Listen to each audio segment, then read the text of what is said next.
And she lies more than any human being I've ever seen. And she's got no gravitas. And by the way, she's got a bad temperament. She's got a temperament of a loser. All right, that was Donald Trump going after Hillary Clinton earlier today on the campaign trail, calling her a thief and a crook. Joining us now with reaction, the editor of LifeZet.com and Fox News contributor Laura Ingraham, also a nationally syndicated radio host. You know, what's amazing to me is all the evidence we have. And even a CNN poll, 64% in that poll think she's dishonest, untrustworthy. And still, it's sort of like if we had Hillary on video shooting somebody, you still would get that 45% of Americans voting for her saying, well, the guy probably deserved it, or he had enough money, we'll give it to the poor. Yeah, there was an interesting piece today in the Wall Street Journal about why Trump has been successful, despite the fact that he has, Hollywood and the establishment in both parties pretty much against him, and academia and all these other people and media. Because he's always on the offensive, and he's on the offensive against Hillary. Like, they call out Trump today. Obama does his big, he's unfit for office and so forth. And Trump keeps staying on the offensive. He has to keep doing that. He shouldn't get sidetracked with all this, side criticism and all the side issues like the cons. He should focus right on what is happening to the American people today.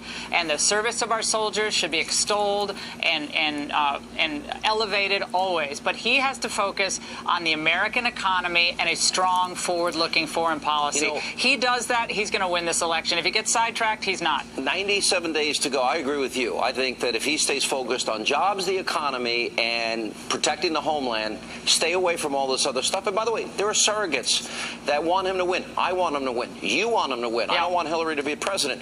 But look, let me give a visual example of the FBI director. First, we'll play Hillary from Fox News Sunday, totally mischaracterizing what James Comey, the FBI director, said before Trey Gowdy and his committee. And he just says lie, lie, lie. And still people are supporting him. Let's play him back to back. FBI Director James Comey said none of those things that you told the American public were true. Chris, that's not what I heard Director Comey say. Director Comey said that my answers were truthful and what I've said is consistent with what I have told the American people. Secretary Clinton said there was nothing marked classified on her emails either sent or received. Was that true? That's not true. There were a small number of portion markings on, I think, 3 of the documents. Secretary Clinton said I did not email any classified material to anyone on my email. There is no classified material. Was that true? There was classified material emailed. Secretary Clinton said all work-related emails were returned to the State Department. Was that true? No, we found work-related emails, thousands, that were not returned. Secretary Clinton said her lawyers read every one of the emails and were overly inclusive. Did her lawyers read the email content individually? No. 5 separate lies, Laura. Yeah, I mean, and that's only scraping the surface of Hillary's lies about the email server, of course, the sitting by while the lie about Benghazi was told, lying to the Benghazi mother, who I guess the media doesn't consider a legitimate victim of this current environment, because I guess she doesn't like Hillary, so she's not a legitimate victim. But Hillary's, this is just the way the Clintons do business, Sean. You and I have been talking about the Clintons since the mid-1990s. Like, we know what they do. So for all of these people, Trump, mischaracterizes his relationship with Putin. I'll grant you, Trump has to be a lot more careful with his language, but he was not Secretary of State selling out our national security for her, quote, convenience with her private server. So all of this stuff, you have to look at it in context and also look at the severity and the context, the purpose of the mischaracterization, the misstatement, or the downright lie. I've always said that the #1 contributor to Hillary's campaign is going to be the mainstream media. Now we have some evidence. Pat Smith, she spoke at the Republican National Convention, and MRC did a study. In 14 days after her speech, the networks gave her a whopping 70 seconds. Since this guy, Mr. Khan, spoke, well, he got 55 minutes and 13 seconds. What a disparity. That's a campaign contribution. Absolutely, Sean. And when you really think about it, who believes that Hillary or Obama are really up at night losing a lot of sleep over our Gold Star families? I think they're losing sleep over one thing, and it's the possibility that Donald Trump's going to expose all of them for what they really are. Corrupt to the core, globalist at heart, and post-American. And that's what really has them nervous. So the big pig pile by the billionaires, and they're meeting in Colorado at the Koch brothers conference, and they're all laughing at Trump, which means they're laughing at the voters too.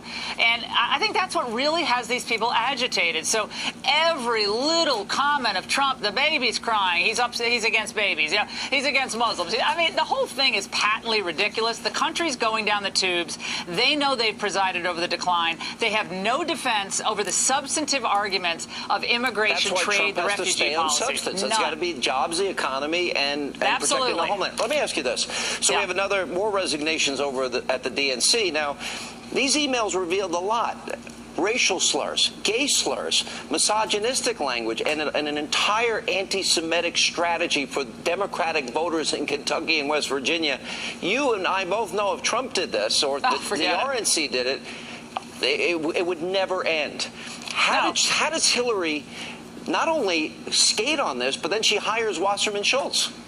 Yeah, exactly. And how is the Anti-Defamation League, which can do some really great work? I mean, I think if Trump were doing something like this, they'd be at the front door of the Trump Tower. They'd be demanding, resignations, media exposés, further dissociation from the Trump campaign. But in this media climate, when they all are cheering for Hillary, Trump's got to get used to this, Sean. Other than your show and a few others, this is not going to really be covered. This is going to be swept under the rug. They'll get some glancing coverage, but it will not be the sustained drumbeat that they give to issues such as the Khan family or the Russia running the Trump campaign. It's so transparent to most people. I really think in the end people see through most of this stuff. I really do. All right, Laura, always good to see you. Thank you. Good to see you, Sean. Coming up next tonight, right here on Hannity.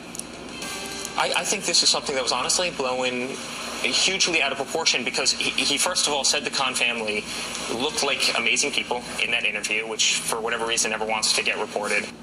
Donald Trump's son, Eric, he's calling out the liberal mainstream media for its obsession with the Khazir Khan story. And later, Chicago is now seeing a massive surge in violence, but liberals and the Black Lives Matter movement, they're completely silent all of a sudden after July represents a 10-year high in violence in Chicago. We have the numbers. Sheriff David Clark, Geraldo, react. That and more tonight right here on Hannity.